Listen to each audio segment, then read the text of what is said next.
Okay, so let's get into this story. It's one of those things that starts as a totally fun, lighthearted moment on social media, and then, well, it just completely snowballs into a really serious debate about what it means to be a professional athlete. What seemed like just a bit of fun, turns out it's way more complicated. And it all kicked off with this simple, kind of funny caption.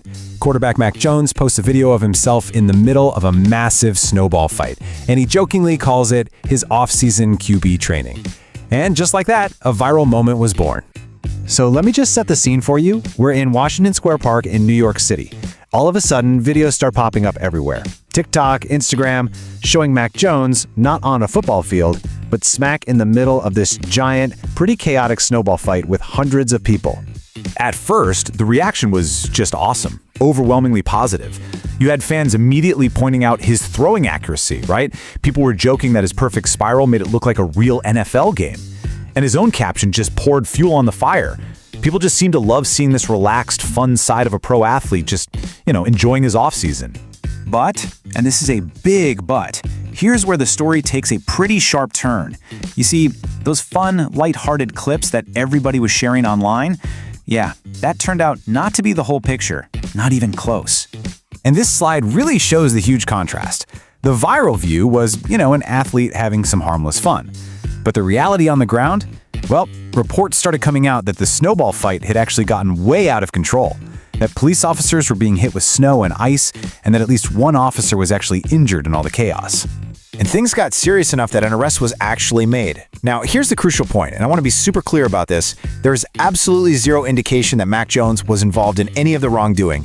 He was just there at an event that, unfortunately, escalated later on. So you can imagine, right? Once the full story came out, all those lighthearted jokes pretty much stopped, and a real serious debate just ignited across the entire NFL community.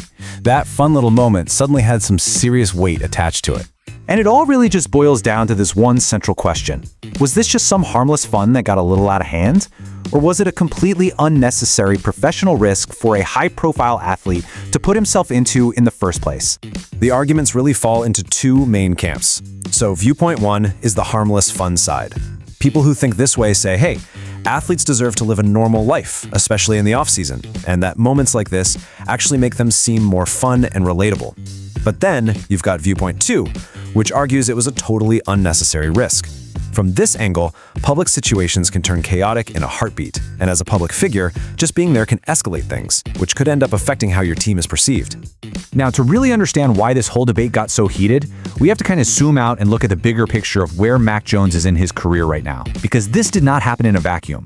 And this whole thing creates what you could call a chain of scrutiny. You see, this viral incident happened right in the middle of all these ongoing trade rumors about his future. Because of that, literally every single move he makes is under a microscope. It puts a huge spotlight on his professionalism and, fair or not, on how people perceive his leadership qualities. So the bottom line is that there are real-world stakes here. Some analysts have pointed out that this kind of visibility, being associated with a chaotic event, even if you did nothing wrong, could actually affect how other teams see your judgment and your leadership when they're thinking about a potential trade. Perception can become reality really fast in the NFL. So, where does that leave us? Let's just quickly recap the central tension of this whole story. We've got a single moment that, depending on who you ask, is seen as either spontaneous fun or a pretty big professional fumble. And that brings us to the final question that I'm going to leave you with. When you look at all the pieces of this puzzle, what do you see? Is it a quarterback with a perfect spiral just enjoying a rare moment of normal life? Or is it a professional misfire that shows maybe a lack of judgment? The answer, I think, is probably not as simple as it looked on TikTok.